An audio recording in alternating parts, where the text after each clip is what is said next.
Ouverture ce lundi à Kinshasa de la table ronde sur l'évaluation de l'état de siège plus de 2 ans après sa proclamation dans les provinces du Nord Kivu et de l'Ituri. Les détails dans ce journal. Affaire Jean-Marc Kabound, le ministère public a requis une condamnation de 3 ans de servitude pénale. Le verdict est attendu le 6 septembre prochain. Exclusivité Télé 50, le ministre de l'aménagement du territoire Guy Luando-Mboyo sera l'invité de JMK Today ce mardi à partir de 11h. Une occasion pour le ministre d'État de présenter son action au sein de l'équipe de Sama Lukonde, mais aussi de situer son mouvement politique, la REP, et ce qu'il représente aux côtés de Félix Tshisekedi. C'est l'heure de vous informer. Bienvenue à tous à ce journal sur Télé 50. À la une de l'actualité ce lundi, le chef de l'État Félix Tshisekedi a ouvert les travaux de la table ronde sur l'évaluation de l'état de siège plus de 2 ans après sa proclamation dans les provinces du Nord Kivu et de l'Ituri. Ces assises de 3 jours ont été ouvertes au Palais du Peuple. Regardez. Depuis 2 ans, l'état de siège a été décrété dans les provinces de l'Ituri et du Nord Kivu. Cette mesure avait pour objectif de mettre un terme à l'activité de groupes armés dans la région. Cependant, malgré les pouvoirs confiés aux forces armées de la République démocratique du Congo, les groupes armés restent actifs et les violences perdurent. À l'approche des élections, la question se pose: faut-il maintenir ou lever l'état des sièges? C'est une problématique qui sera débattue au cours de cette évaluation convoquée par le Premier ministre Sama Lukonde et les acteurs sociopolitiques impliqués dans la situation sécuritaire de l'Est de la RDC. Selon certains analystes, la mesure d'état de siège n'a pas réussi à restaurer la paix et la sécurité dans la région. Au contraire, le massacre, les violations de droits humains et la prise des territoires se sont intensifiés. Rutshuru reste sous le contrôle des rebelles du M23. Les populations payent les prix de ces atrocités, se retrouvant déplacées dans des camps. Il est donc évident d'établir l'échec constaté dans l'état des sièges par rapport à ces objectifs, et une solution durable doit être trouvée. La question de savoir si l'état des sièges doit être élevé avant ou après les élections reste cruciale. La sécurité étant une préoccupation majeure, maintenir l'état des sièges pourrait entraîner l'exclusion des provinces concernées lors des élections. Il est donc essentiel de rassurer la population en levant cette mesure avant les élections. Cela permettrait de montrer que les autorités sont engagées à garantir la tenue des élections dans toutes les entités de la RDC. Et face aux limites de l'état des sièges, il est nécessaire de trouver des alternatives durables pour assurer la paix et la sécurité dans l'Est de la RDC. Les actions de développement, la promotion de la démocratie et de la bonne gouvernance, ainsi que la protection des droits humains doivent être au cœur des mesures mises en place 2 ans après l'instauration de l'état des sièges. Il est temps d'évaluer cette mesure de manière qualitative et de trouver des alternatives durables pour assurer la sécurité des populations de l'Est de la RDC. Lever l'état des sièges pour instaurer la confiance et garantir la participation de toutes les provinces au processus électoral. Il est temps de mettre en place des actions de développement, de promouvoir la démocratie et de protéger les droits humains, en particulier ceux des femmes. C'est ainsi que la paix pourra être durablement instaurée dans l'Est de la République démocratique du Congo.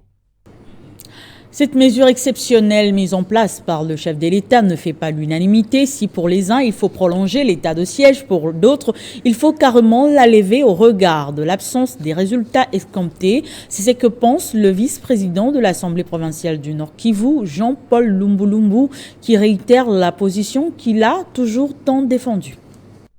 Bon, nous pensons que la quintessence de ces assises réside dans la volonté du président de la République de pouvoir consulter son peuple, de consulter les représentants du peuple, de consulter tous les représentants des différentes couches de la population sur une décision très très importante qui engage l'avenir de la nation.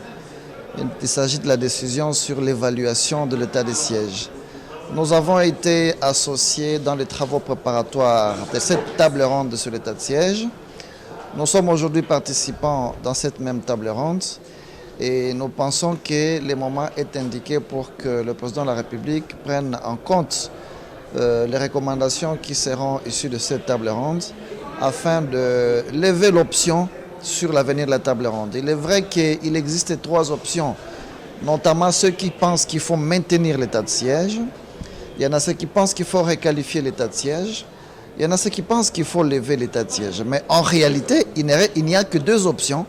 Parce qu'en réalité, la requalification n'est que le maintien avec un léger aménagement. Et nous, au nom de la population du Nord Kivu, que nous représentons valablement, je dois noter que la population du Nord Kivu opte pour la levée pure et simple de l'état de siège.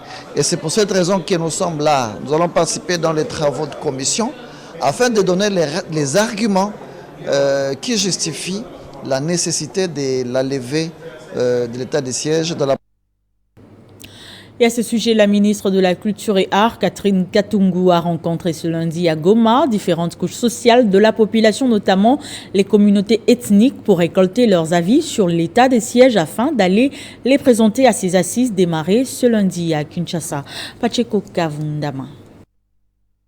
Cette rencontre entre la ministre de la Culture, les membres du Barza intercommunautaire et autres couches sociales de la population tenue à Goma, avait comme objectif principal échanger sur comment la culture peut aussi jouer le rôle d'amener la paix. Selon Catherine Katungu Furaha, c'était aussi une occasion de recueillir le point de vue de ces communautés sur l'état des sièges et aller les présenter à la table ronde sur l'état des sièges à Kinshasa. J'ai estimé qu'il était grand temps que j'entre en contact avec les membres de la communauté en tant que leur fille et qu'on me parle aisément pour que la culture puisse jouer son rôle dans la recherche de la paix dans notre pays et participer au développement et beaucoup plus à l'envol que le président de la République est en train de prôner.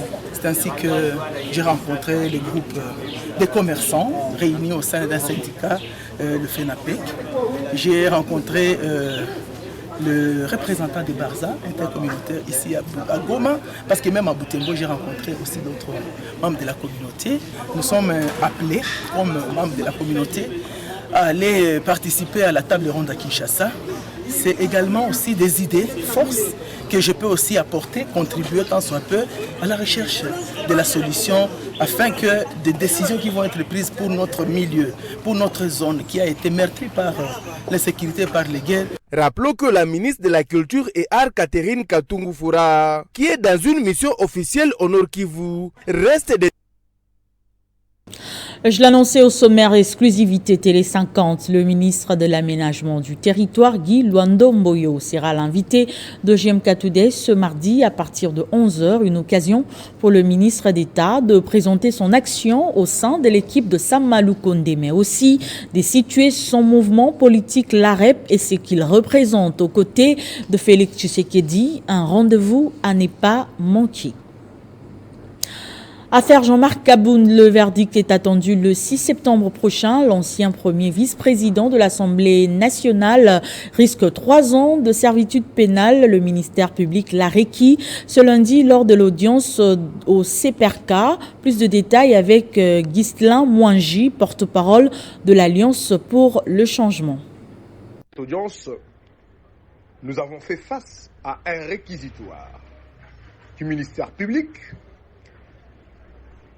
évoquant un cumul de peines de 3 ans d'emprisonnement relatives aux accusations d'outrage aux corps constitués tels que le Parlement et le gouvernement, d'offense au chef de l'État et de propagation de faux bruits. Vous savez les débats qu'il y a toujours autour de ces accusations et ce qui ne corrobore pas avec le droit politique et les droits des institutions, parce que l'honorable Jean-Marc Kabound est un député national. Attendons le verdict des juges de la Cour de cassation, attendu pour le 6 septembre 2023, et donc ce sera là notre dernier virage avec le sort ou l'état des lieux de la justice congolaise. Retard de livraison des passeports en République démocratique du Congo, les députés nationaux Josué Moufoula a adressé une question orale au vice-premier ministre en charge des affaires étrangères Christophe Lutundula pour plus d'éclaircissements. Pour les députés nationaux, ce retard cause de dégâts énormes et demande à ce que la solution soit trouvée rapidement. En vertu des articles 177-180 du règlement intérieur de l'Assemblée nationale, le député Josué Moufoula est venu déposer au bureau courrier du président de l'Assemblée nationale une question écrite adressée au vice-premier ministre des Affaires étrangères et de la francophonie Christophe Lutundula, en rapport avec les retards enregistrés ces derniers jours dans la livraison des passeports. Ce retard qui préjudicie pas mal les contribuables congolais, en l'occurrence les malades qui succombent, les étudiants bloqués dans leur démarche administrative. Nous voudrions à ce que le vice-premier ministre en charge des Affaires étrangères vienne édifier la représentation nationale quant à ces problèmes-là. Vous le savez très bien, le président de la République et chef de l'État, son Excellence Félix Tshisekedi, avait exprimé sa volonté politique de pouvoir faciliter aux citoyens congolais d'accéder à ces documents importants des voyages, et notamment par la réduction de frais et aussi par la promptitude. Mais malheureusement, ce n'est pas le cas. La réalité, elle est tout autre au sein de ces services du ministère précité. Pour Josué Moufoula, cette situation va à l'encontre de la volonté politique du chef de l'État, Félix Tshisekedi, qui est celle de faciliter aux citoyens congolais l'accès à ces documents d'identité et de voyage notamment, par la réduction des frais et la promptitude dans sa livraison. Selon les dispositions du règlement intérieur, en période des vacances parlementaires, les députés nationaux initient une question écrite en termes d'initiative de contrôle. Ouverture ce lundi à Kinshasa d'un atelier sur la mise en œuvre de la politique de la concurrence entre la communauté économique de l'Afrique de l'Est et la RDC sous l'œil vigilant du vice-premier ministre en charge de l'économie Vital Kamerhe, l'autorité de la concurrence de la communauté de l'Afrique de l'Est et la Commission nationale de la concurrence de la RDC. Composé de 7 pays membres avec une population estimée à 283 millions d'habitants, la communauté de l'Afrique de l'Est, à travers l'autorité de concurrence, s'engage à la stabilité et l'unité de pays membres dans la région. Avec sa devise « Un seul peuple, une seule destination », l'adhésion de la RDC à travers sa commission nationale de concurrence au sein de l'organisation EACCA lui permettra de bénéficier de cette politique de la concurrence au niveau de la région. Tout en espérant fructueux les échanges que nous aurons avec les parties prenantes à la concurrence, je formule le vœu que les dits travaux puissent aboutir dans un futur proche à la signature d'un protocole d'accord, à l'instar des autres offices de la concurrence des États membres de la communauté de l'Afrique de l'Est. Sur ce, je déclare ouvert notre atelier sur la politique de la concurrence de la communauté de l'Afrique de l'Est. Je vous remercie. L'union douanière, la libre circulation et services du marché et plusieurs autres piliers qui forment les stratégies de cette organisation sous-régionale sont pilotés par les 9 institutions dont est née l'idée de créer un institut monétaire qui fera l'objet d'une deuxième institution qui coïncide avec l'adhésion de la RDC au sein de l'autorité de concurrence des pays membres de l'EAC. Rappelons par ailleurs que la CONAC RDC avait eu la mission de réguler les bons fonctionnements du marché pour le consommateur, une préoccupation que Liliane Kajoujou Mukoronia a sollicité l'existence du...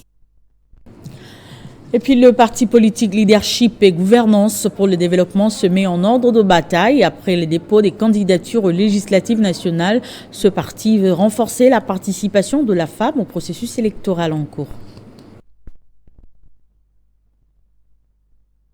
Sensibilisation de l'électorat en qualité et en quantité. Une mobilisation pour un processus électoral inclusif. Tel a été le leitmotiv de cette réunion au siège du parti politique Leadership, Gouvernance et le Développement. Après avoir réussi le pari de seuil de représentativité et de recevabilité, le parti politique Leadership, Gouvernance et Développement du sénateur Matata Ponyo s'est mis en ordre de bataille, cette fois-ci avec des ONG pour booster l'électorat féminin à l'horizon 2023. Aujourd'hui, c'est par rapport au troisième volet, le volet participation politique de la femme. Nous sommes dans le plaidoyer. C'est vrai que nous sommes un peu en retard parce que le dépôt des candidatures se termine le 23. Mais nous voulons quand même maximiser ce temps qui reste, une semaine, pour que les partis politiques puissent aligner davantage les femmes. Pour 2 raisons. D'abord parce que les femmes ont besoin d'une grande représentativité au regard de ce qui est actuellement. Et ensuite parce que la CENI a accordé une opportunité aux partis politiques en leur accordant à travers l'article 13 de la loi électorale que les partis qui aligneraient sur leur liste la parité homme-femme bénéficieraient de l'exemption de la caution. L'objectif étant de booster la participation de la femme au processus électoral. Le parti politique Leadership et Gouvernance vise à ce que la femme occupe une place de choix dans les processus électoraux en cours. Et dans l'optique de déposer sa candidature dans le délai, Perpétue Kabuka, l'initiatrice de la fondation qui porte son nom, s'est rendue le 12 juillet dernier dans la province du Maniema, précisément dans le territoire de Pangui, pour déposer sa candidature à la circonscription électorale de ce territoire. La fille du territoire, Perpétue Kabuka, secrétaire nationale adjointe de l'Union pour la démocratie et les progrès social UDPS, s'est rendue d'abord au gouvernorat pour présenter ses civilités au numéro 1 de la province de Maniema, Hassani Idrissa. Après ses tête-à-tête, l'autorité morale de la fondation Perpétue Kabuka, FOPECA en sigle, s'est rendue le jour suivant au beach central de Kindu pour traverser du côté de la commune d'Alunguli afin d'emprunter le tronçon de Pangui pour les dépôts de sa candidature. Surprise par la foule immense avec des chansons à la bouche, le visage couvert de joie pour voir leur fille Dine revenir au village de ses ancêtres. Un meeting a été organisé par sa base à la place commerciale de Kakucha. Perpétue Kabuka, l'initiatrice de la FOPECA, a prêché sur les développements de Maniema en général et des Pangui en particulier. Elle a par ailleurs expliqué le pourquoi de sa candidature afin de donner un second mandat au chef de l'État Félix Tshisekedi.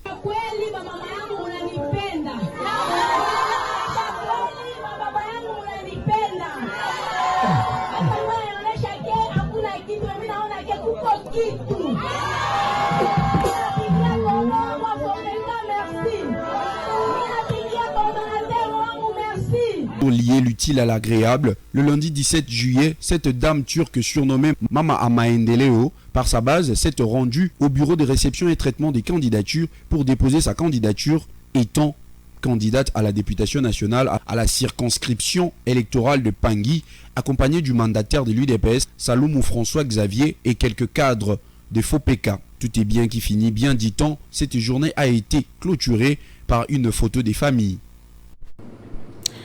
En sa qualité de nouveau coordonnateur de la FAC, Hervé Kabamba, l'un des fils biologiques du feu Dr Kabamba d'heureuse mémoire, vient de relancer les activités de redynamisation de la fondation Les Amis du Dr Kabamba à Kimwenza, dans la commune de Mongafula. Il est revenu sur les axes prioritaires de la dite fondation. Plus de 200 femmes et jeunes filles ont pris part à cette activité.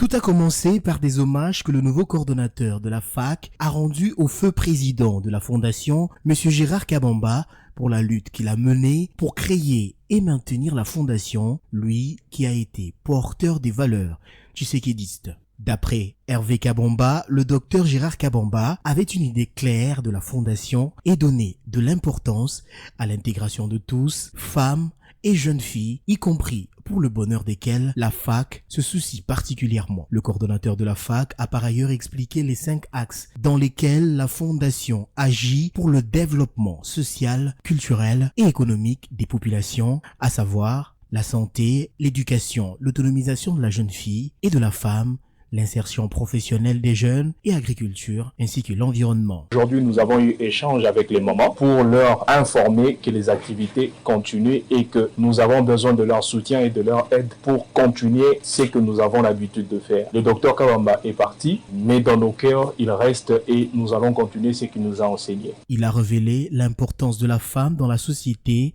les difficultés qu'elle rencontre, mettant en exergue la nécessité d'investir en elle, raison pour laquelle il a annoncé la mise en place d'un programme d'autonomisation des femmes qui comprendra la microfinance. C'est par un remerciement que le nouveau coordonnateur de la FAC, désigné avant la disparition du docteur Gérard Kabamba, a terminé son speech.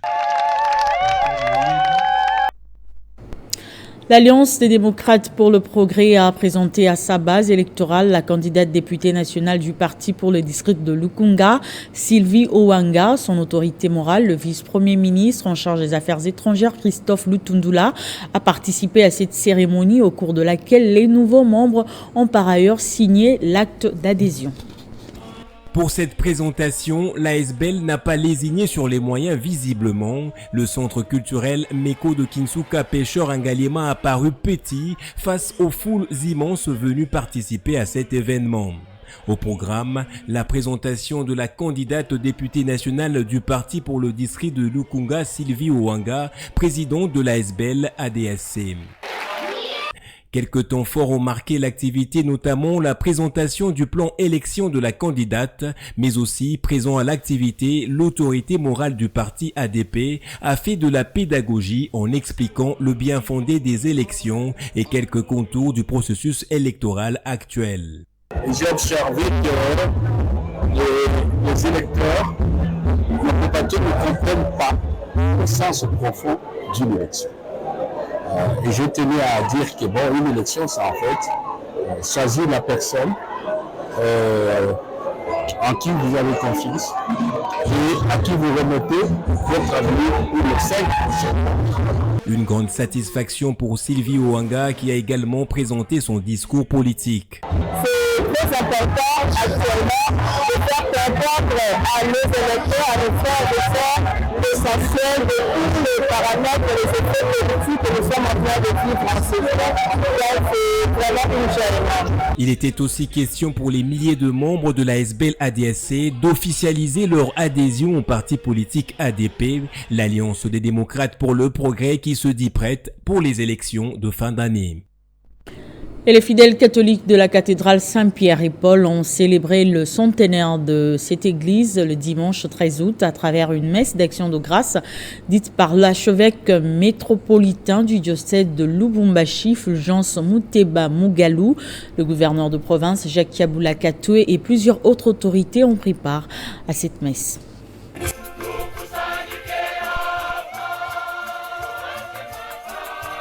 Construite vers les années 1922 par le moine bénédictin de Lubumbashi, la cathédrale Saint-Pierre et Paul totalise 100 ans. En marge de la clôture des activités du centenaire débuté depuis le milieu de l'année 2022, une messe qui coïncide avec la fête de l'Assomption de la Vierge Marie a été dite devant le parvis de cette cathédrale ce dimanche 13 août 2023 sous les thèmes « Rélecture de l'histoire pour un nouvel élan pastoral ». Et pour célébrer le centenaire de l'évangélisation aux côtés des chrétiens catholiques, le gouverneur de province Jacques Kabula Katwe, le bureau de l'Assemblée provinciale, le vice-gouverneur Jean-Claude Kamfwa-Kimimba, les députés provinciaux, les ministres provinciaux, ainsi que plusieurs autres invités ont pris part à cette messe.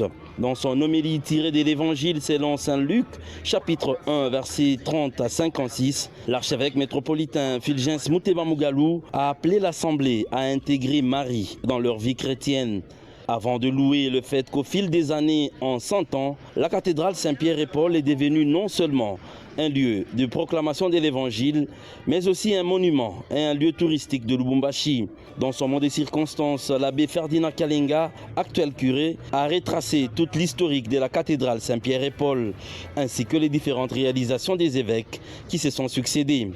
À la fin de la messe, en vue d'immortaliser les précurseurs de l'Évangile qui se sont succédés en cette cathédrale, les bustes des évêques Jean-Félix Demtine, Cornelis, Eugène Kabanga, Floribert Songa Songa, Jean-Pierre Tafonga et Fulgence Muteba Mugalu ont été inaugurés par l'archevêque métropolitain en présence notamment du gouverneur de province Jacques Kabula Katwe et de plusieurs autres.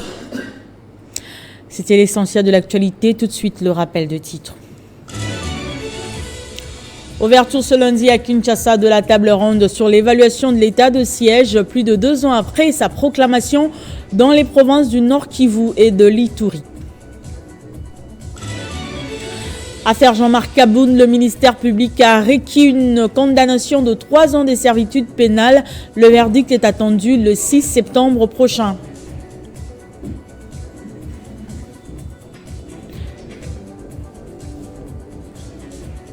Et puis, exclusivité Télé 50, le ministre de l'aménagement du territoire Guy Luandomboyo sera l'invité de JMK Today ce mardi à partir de 11h, une occasion pour le ministre d'État de présenter son action au sein de l'équipe de Sam Maloukonde, mais aussi de situer son mouvement politique, la REP, et ce qu'il représente aux côtés de Félix Tshisekedi.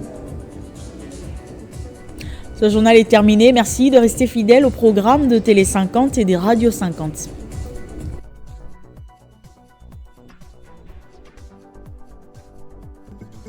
Retrouvez toute l'actualité en continu sur www.tele50.cd.